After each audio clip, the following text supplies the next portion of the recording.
when we talk about Altman's Z-score, Altman's Z-score,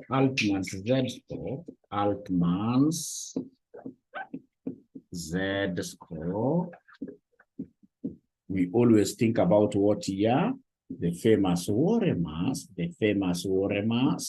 to compute the 5 ratios. To compute the 5 ratios, we should always be thinking about Woremass. And then remember that these normally come in twos, Wore, the WO, and the MA. They normally come in twos like that. And then all the others will be single letters. So if we want to write this downwards, the 2, this is Wo, and then we have single letters RE, and then we have got MA, and then you've got S like that. So this is X1, the first ratio. This is X2. This is X3. This is X4. This is X5. And if you remember very well, this WO becomes what we call the working capital. This becomes what we call the working capital. Working capital. This becomes what we call the retained earnings. Retained earnings. This one here becomes what we call the famous EBIT. This one here becomes what we call the market value. The market value of ordinary shares. The market value of ordinary shares. Market value of ordinary shares. And these becomes what we call the sales. This becomes what we call the sales. And for us to be able to change these two, if you can remember, for us to be able to change these to what here to ratios, we are dividing everything by what we call the TAR. Everything by what we call the TAR. Everything by what we call the TAR, except this one, that we shall be dividing by what here somebody. This X4 shall be dividing it with what? X4, we shall be dividing X4 with what? Somebody remind us, you guys are great students. X4 shall be dividing X4 with what here, somebody? X4, thank you very much, Javan. X4, we divide X4 with what we call the TL. The TL like that. And then if you remember very well, this TA stands for total who? TA stands for total assets. TA stands for total assets. TA stands for total assets. And then we have TL. TL standing for total what here? TL standing for total liabilities. TL stands for total what here? Liabilities like that. Total liabilities. Total liabilities. So that's quite a nice recap. And I'm so happy that most of you are able to remember what was discussed here. So then I would want us, ladies and gentlemen, in this case here straight away, to get our past papers. I know you guys have got the link to the past papers, I would want us to look at November 2020, question number 1, boy. November 2020, question number 1, boy. So somebody should be able to go to that link, pick up that paper, and if possible, please, within a second, post that paper onto our WhatsApp, November 2020, question number 1, boy. November, question number, actually 1 boy here. So November 2020, question number 1, boy, like that. November 2020, question number 1, boy. So once you're able to get that question, could you kindly just put your thumbs up like this? Zoom has got a place of you guys being able to put thumbs up as a way of communicating, Somebody has been able to pull that from the link, and then you have been able to send it to the group. I'll be so happy if I can get somebody who is able to do that for me very, very, very quickly and very fast. Very quickly and very fast.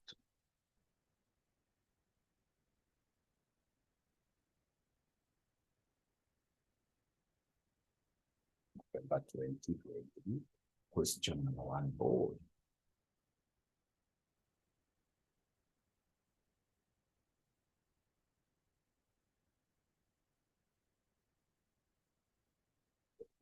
Question number 1, board. Are we there?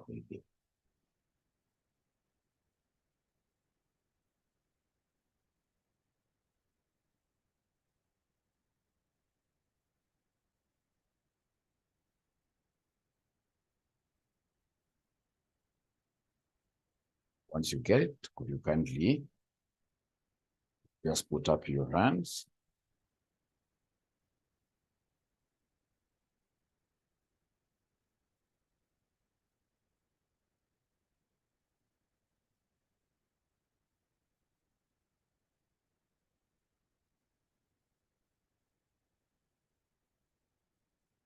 Nobody has gotten it yet.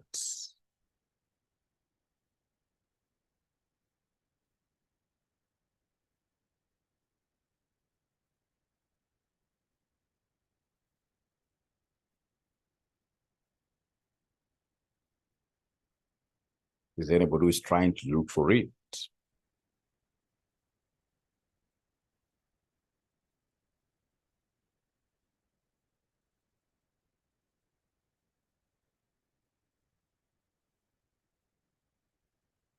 We need to put this link somewhere here. It's like that link. We don't have it. Somebody already has sent it here. Somebody has already been able to send it here. Thank you so much. Thank you so much. Thank you so much.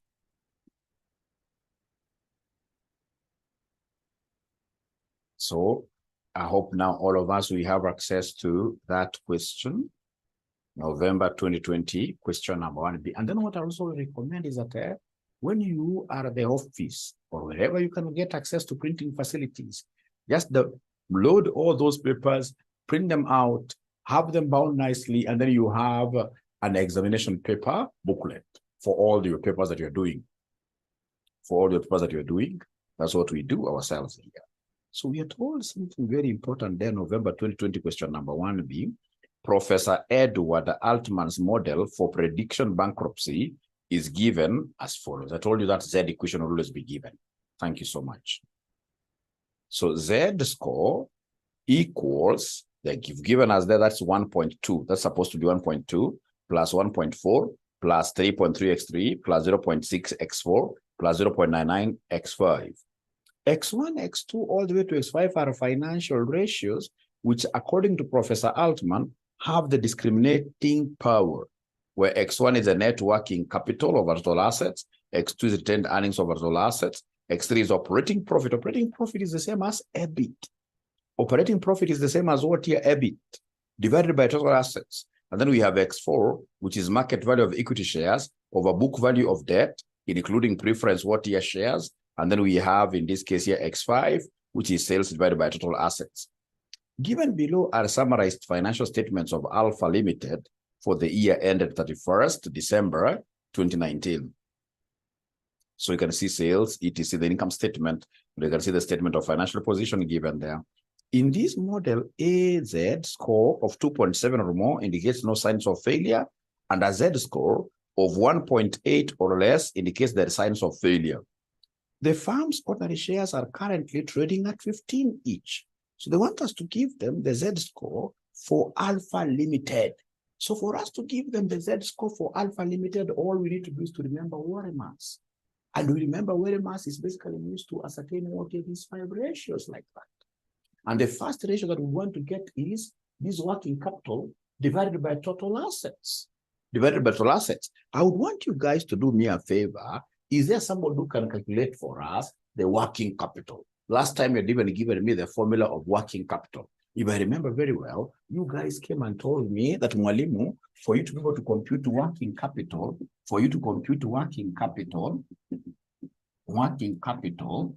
you simply take current assets minus current minus current liabilities. Current assets minus current liabilities. Current assets and current liabilities, we shall get this from our balance sheet.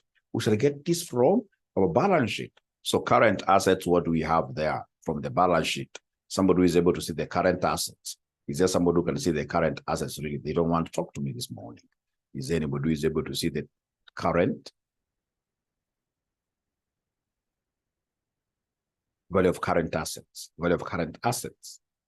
Current assets, as I've already seen them. Current assets. From the statement of financial position given, 100,000, isn't it? 100,000. Thank you very much. So we have 100,000. How about down there under equity and liabilities? Is there anybody who is able to see a figure for current liabilities? Is there anybody who is able to see a figure for current liabilities? Let's talk there. A figure for current liabilities. A figure for current liabilities. A figure for current liabilities. Current liabilities. Thank you so much. So if you look at these very well, you're able to see current liabilities, total current liabilities, they are 20,000.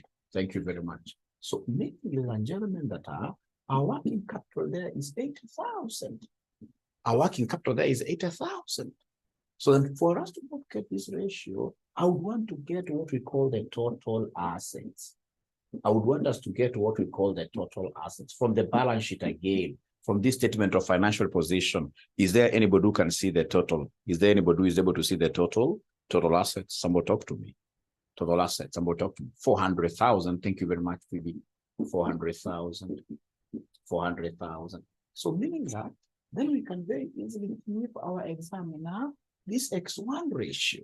So the X1 ratio here will be the working capital that we have, 80,000 that we really have, divided this by the total assets, which are what here, 400,000. 400,000. So you're able to give me these figures, and gentlemen, quite fast. 80,000 divided by 400,000.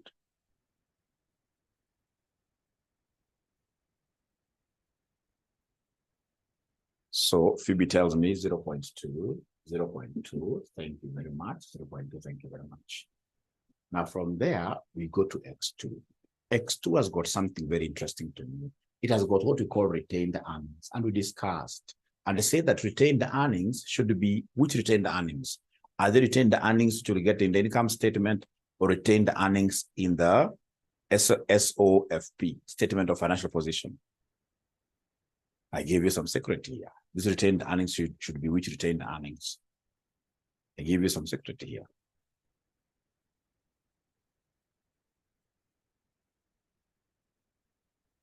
From statement of financial position, always.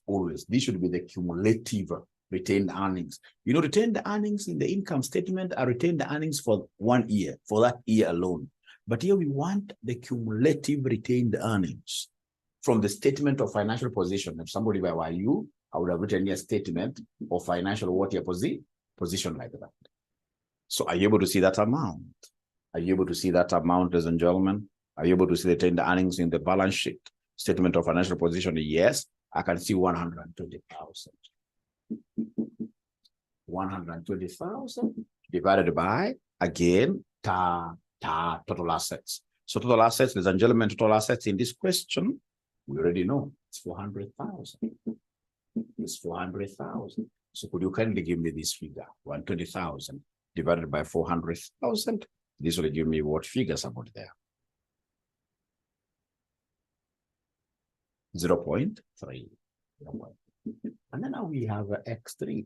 X3 is EBIT divided by total assets. EBIT is earnings before interest and what here? Interest and tax. This stands for earnings before interest and taxation. Earnings before interest and taxation. So in this case here, from the income statement, are you able to see the EBIT? From the income statement, are you able to see the EBIT? Are you able to see the EBIT? Yes, from the income statement, EBIT is the same as operating profit.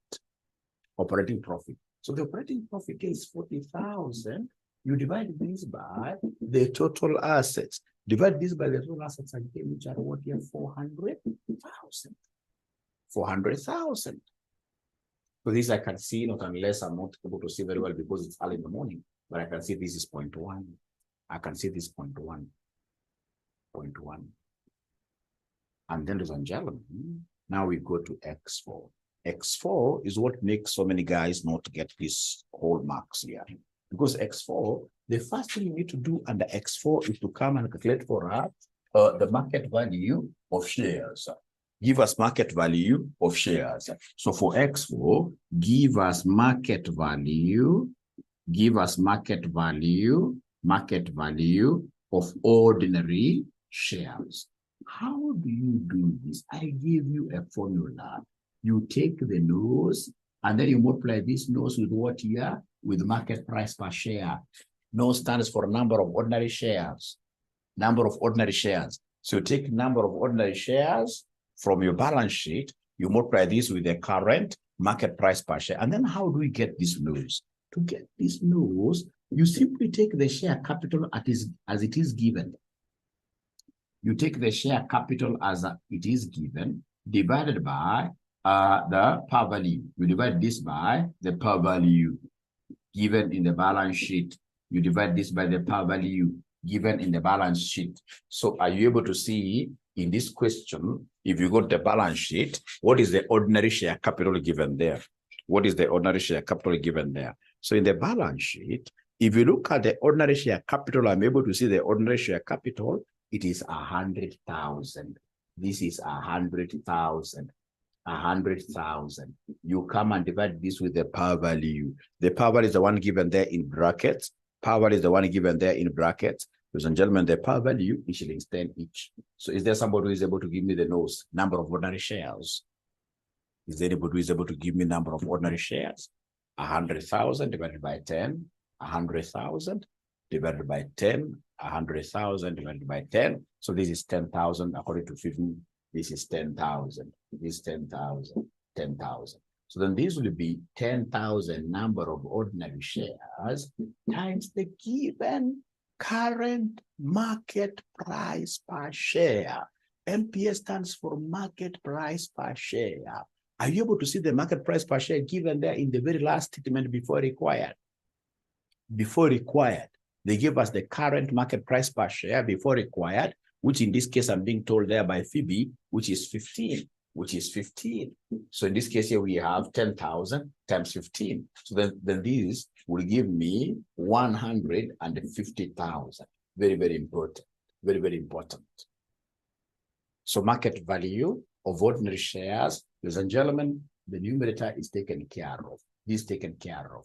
Now we are looking for the total who? The total liabilities. Now we are looking for the total liabilities. So come here and now give us the total liabilities. Come here, give us the total liabilities. So come here and give us the total liabilities. So come here and give us the total liabilities. Come here and give us the total liabilities. Come here and give us the total, liabilities. Total liabilities, total liabilities. Now, ladies and gentlemen, total liabilities, you have to be very careful. Total liabilities, we are looking at the current liability plus any non-current liability plus any preference share capital. Any preference share capital plus any preference share capital. So anytime they want you to get the total liabilities, we normally take the current liabilities plus any non-current liabilities plus preference share capital plus preference share capital, like that, preference share capital. So then are you able to see the current liabilities in this question? So basically total liabilities represents the total debt, So are you able to see the current liabilities? Please give me the figure of current liabilities. Please give me the figure of current liabilities. Please give me the figure of current liabilities. Current liabilities. So please give me the figure of current liabilities. Give me the figure of current liabilities. Give me the figure of current liabilities. So current liabilities, somebody is giving me a figure of what here? 400,000. Current liabilities. They're telling me that current liabilities, according to them, 20,000. Current is 20,000. How about non-current liabilities? Are you able to see non-current liabilities there in form of, for example, debentures, in form of debentures? So we have here, debenture capital is 80,000. Is 80,000 plus preference share capital, which is 40,000. Preference share capital is 40,000. Yes, that's like that. So could you kindly give me the total liabilities here? Give me the total liabilities, please. Give me the total liabilities, please. 20,000 plus 80,000 plus 40,000, which gives me 140,000. 140,000. So even if the examiner doesn't tell you, this examiner seemingly is a good examiner.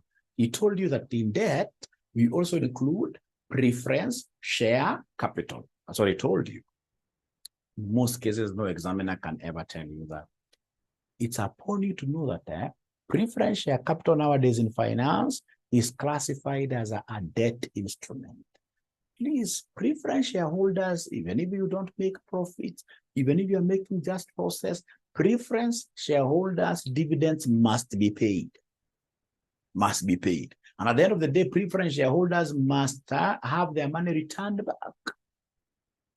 So that is why finance scholars are saying, hey, in actual sense, this preference share capital ought to be what here ought to be just a liability. So always, whenever you're looking for total debt or total liabilities, always remember it is current liabilities plus non-current liabilities plus any class of preference share capital given there. So if that is the case, then could you kindly come and substitute here? Now we have the market value of ordinary shares. The market value of ordinary shares, I have rubbed my figure, unfortunately. Is there somebody who can remind me what the market is? I remember. It was 150,000. Divide this by the total liabilities, which are 140,000. So is there somebody who is able to give me this X4 ratio? Is there somebody who is able to give me this X4 ratio? Is there somebody who is able to give me this X4 ratio? Is there anybody who is able to give me this X4 ratio? Anybody who is able to give me this X4 ratio?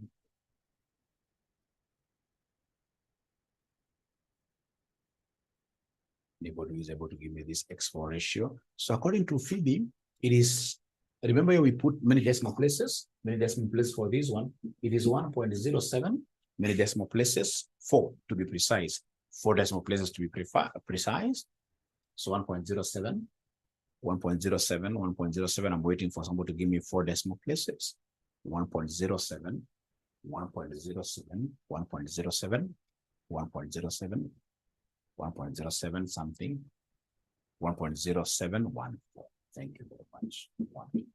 And then I can quote the last one, which is sales divided by total assets. Sales divided by total assets. Sales is also known as turnover. That's how the examiner confuses you. Sales is also known as turnover. So if you go to this income statement, are you able to see the turnover? If you go to this income statement, actually it is given there directly. Sales is 400,000.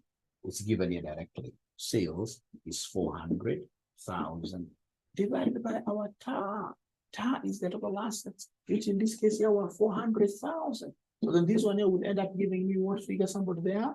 1.0714. 1.0714. Thank you very much.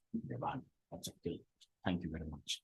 Now we have got the 5 ratios. Now with the 5 ratios, we plug them in. We plug them in the Z equation. We plug them in the Z equation. These 5 ratios, let's plug them in. The 5 ratios, we plug them in into the Z equation, which will always be provided. Which will always be done what here provided. Let's plug them in. Let's plug them in. Let's plug them in. So in this case here, we have our Z equation being equal to, we have our Z equation.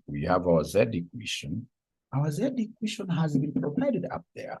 They have given us Z equation is 1.2x1 plus we have 1.4x2 plus we have a 3.3x3 plus we have a 0.6x4 plus lastly we have 0.999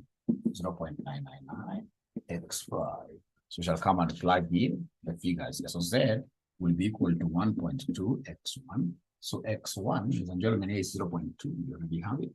0.2 plus 1.4 times x2, which is 0.3, plus, in this case here, 3.3 x3, which is 0.1 plus 0.6 x4, which is what here, 1.0714 plus 0.99 times x5, which is 1. So then is there somebody who is able, ladies and gentlemen, is there somebody who is able now to punch all these figures in their calculator and then they give us the value of Z? Anybody who is able to punch these figures and then they give us the value of Z there?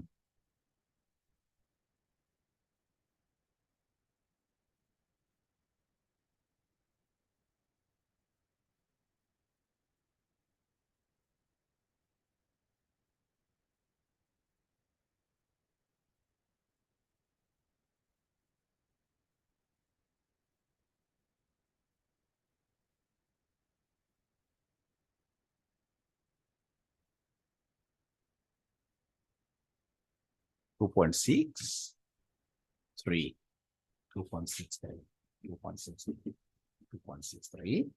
2.63 something, 2.63 something, 4 decimal places, 2.63 something, 4 decimal places, 2.63 something, 4 decimal places,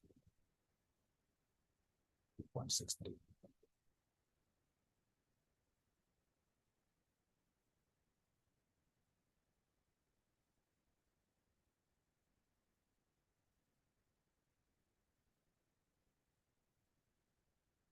So that is it. Go to the next part in this question. They want you to make a comment. So make a comment. So this 2.63, are you able to remember our number line? This examiner was quite a nice examiner. Our number line, we have here 1.8, we have here 2.7, 1.8, and then we have here 2.7. Thank you, Raphael. So where is 2.63? No, first of all, before I even go there, remember we said ourselves that should we get Z being less than this? Can somebody remind us? Should we get Z being in this region, region A? Less than 1.8. What did we say? Less than 1.8, that company is a dead company, isn't it? That company is bankrupt. Less than this company is what here is bankrupt. Less than this, 1.8, the company is bankrupt. Thank you very much, Susan. And then here, 1.8 to 2.7, we say that this company is basically 50% bankrupt. Has got a 50% chance of corporate failure, 50% bankrupt.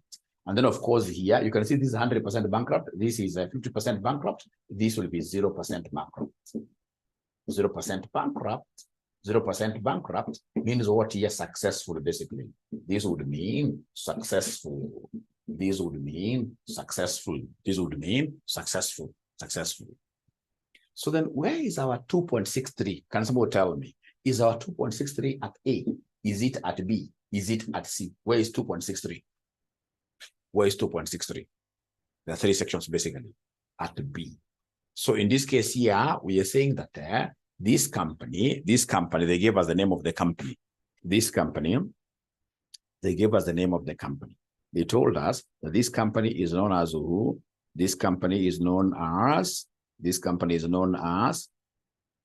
they must give us the name of the company, Alpha Limited. So Alpha Limited, because 2.6 is somewhere here, 2.6 is somewhere here, tell us there that Alpha Limited has got a 50% chance of failure. Has got a 50% chance of what here? Failure. It has got a 50% chance of failure or 50% chance of failing. 50% chance of failing. Because 2.63 is here, is in between here, is in between there, is in between there. Okay, so is there anybody who has a question really there? Anybody who has a question regarding this? Anybody who has a question regarding this? Is there anybody with a question regarding this? If there is none, I would want us to try one ourselves.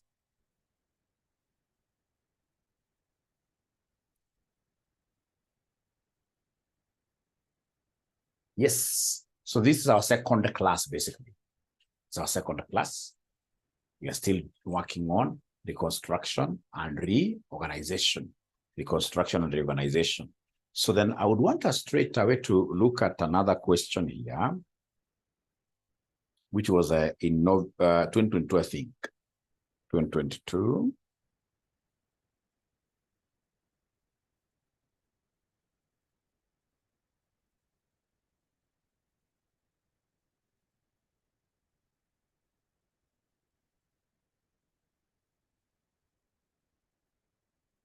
This is the most recent question that was tested, capturing the Altman's model.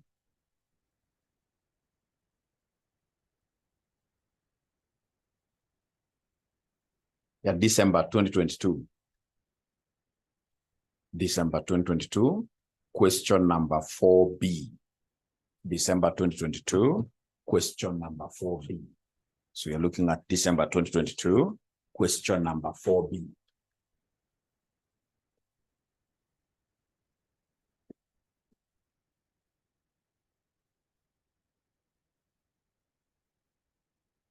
December 2022, question number 4B. December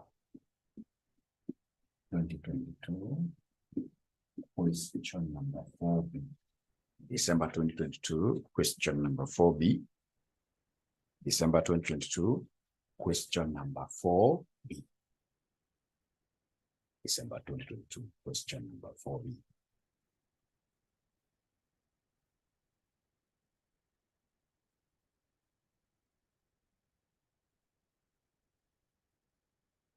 December 2022, question number 4, boy. Once you get it, please. Last EBIT, no problem, Joyce. EBIT, remember EBIT is the same as earnings before interest and tax. EBIT is the same as this EBIT.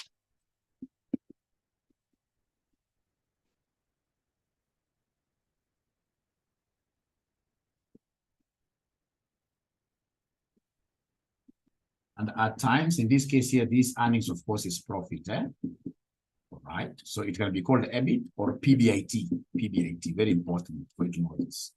And remember that PBIT or EBIT is the same as operational or operating profit. So if you look at your income statement, Joyce, you'll be able to see the operating profit. If you look at the income statement, then you'll be able to see the operating profit. Please confirm in the income statement whether, Joyce, you are able to see the operating profit. Can you kindly confirm? Can you kindly confirm? Great. Great.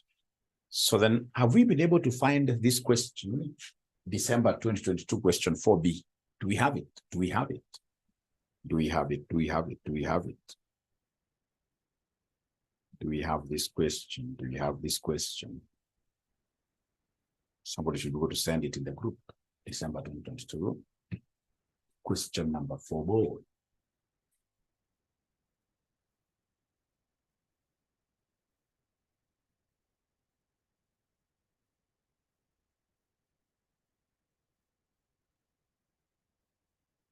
Abracadabra, they're not talking to me. Abracadabra, they're not talking to me.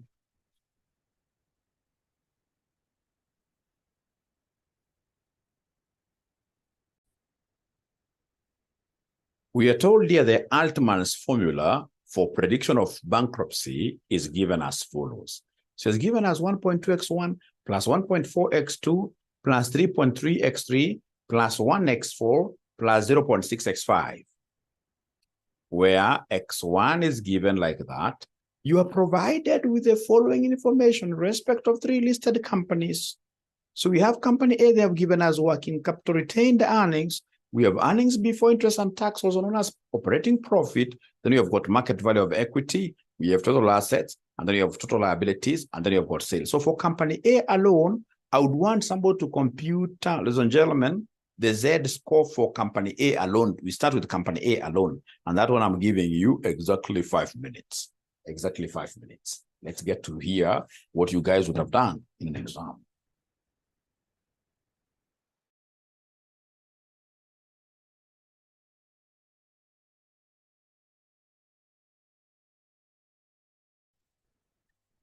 This question was a very interesting question. You know, as an examiner, I would want to ensure that I throw most of you off the bus. Actually, I would want to throw all of you under the bus, which is written 𝐂𝐨𝐧𝐭𝐚𝐿 going to 𝐂𝐶NEB, students who are going to pass to 𝐂𝐶NEB like that. And then I should be able to squeeze you out of that bus. I throw you under the bus. Because you can imagine, this examiner gave you the formula of getting x1 to x5. And then he wanted to joke with you because we know students are so much used to ORMAS. But now I twist something small. I twist something small, which of course, upon twisting it, I'm so sure that I'll be able to throw over 75% of the students under the bus. That's how good examiners do. Good examiners should be able to know how to tweak questions so that students should be able to get out of the exam room as they walk with their heads high. If they have a high-heeled shoes, wanakanyaga. Lakini exam ikikuja, wanasema amerogwa. Kumbe basic things hawajui kufuata.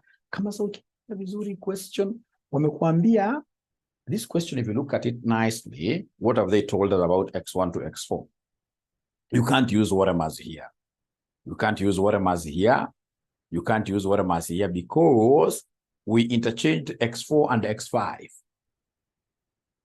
We interchanged x4 and x5. And because we gave you the formulas, we expect whenever you're given formulas, even if it's a wrong formula by the examiner, always use the formula that the examiner has given you.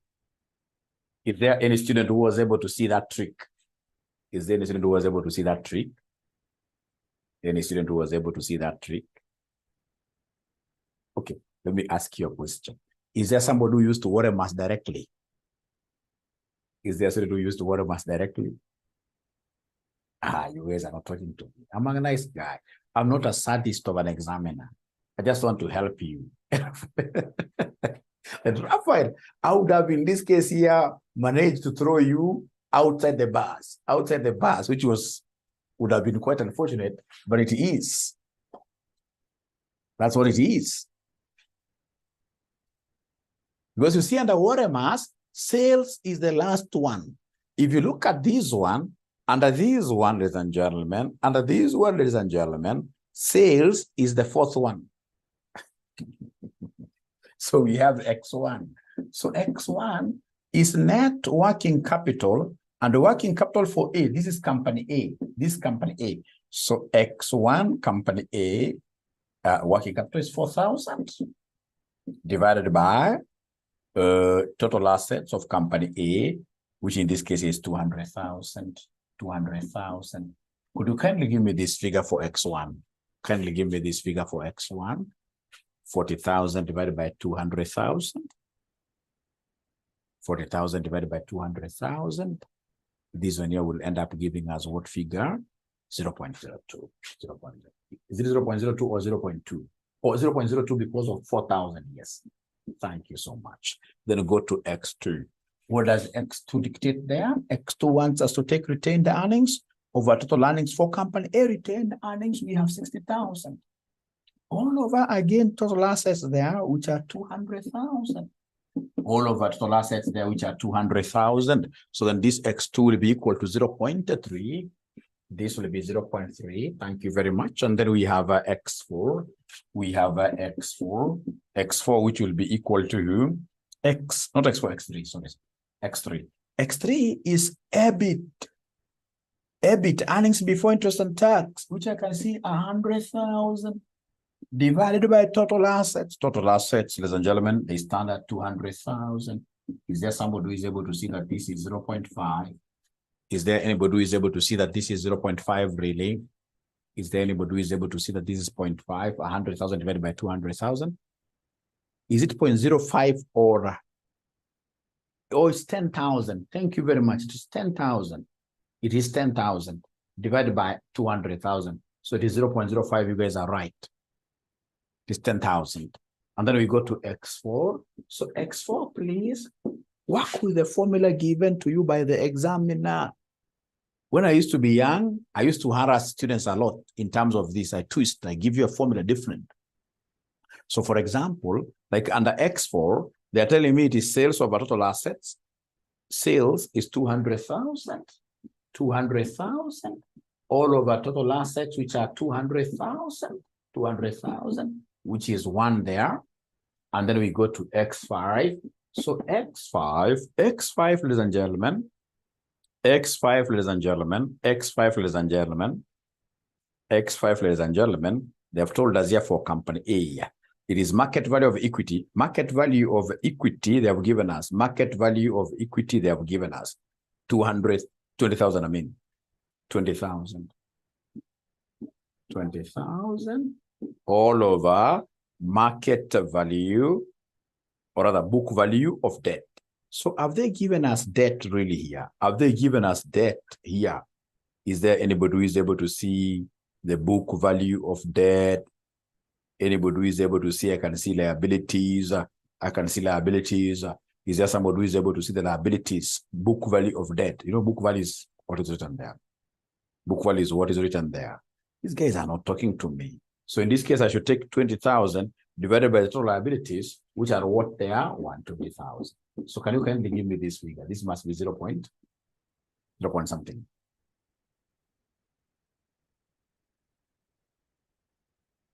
X5. First of all, give me X5. First of all, give me X5. First of all, give me X5. First of all, give me X5. First of all, give me X5. First of all, give me X5. 0.1667.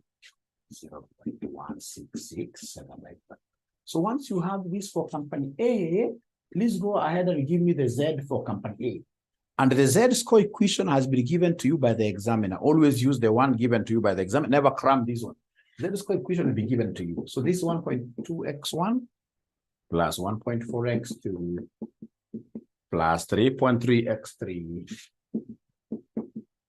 plus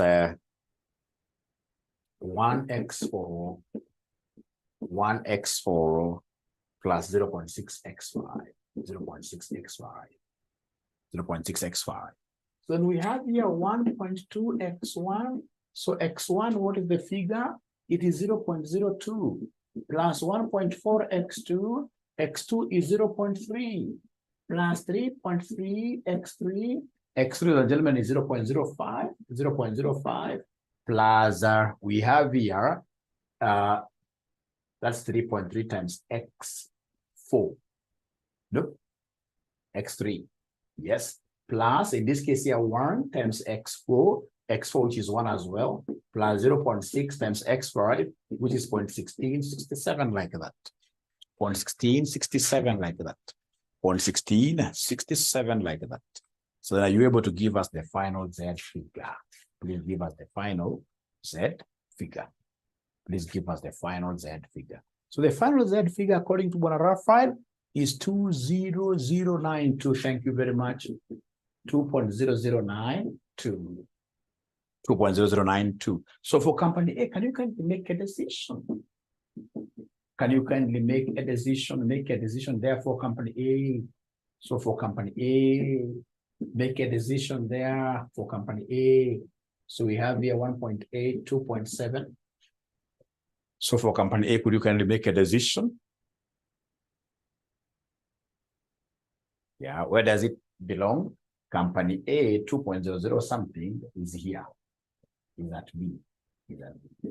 Therefore, the name of the company A has a 50% chance of corporate failure.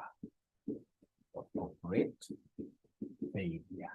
Because you see here, is failed 100%. This is 50% chance of failure. This success. So all of us, are we comfortable with this figure? Are we comfortable with that figure, all of us? They are not talking to me. They are not talking to me. Are we comfortable with this figure, all of us? Are we comfortable with this figure, all of us? Are we comfortable with this figure of 2.0092? Yes. Thank you very much. And then if it's 2.0, 2.0 is more than 1.8, but less than 2.7. It falls in this number line. So it's at B. And if B, if you remember, B is about 50% chance of what here? Bankruptcy. 50% chance of corporate failure. 50% chance of corporate failure. So that is company A. So company B and the company C, I want to believe that you guys can now be able to compute for me these at your own time. And then you compare notes. Is that okay? Company B and company C. Company B and company C. I want to believe that you guys will be able to help me in that. Is that okay?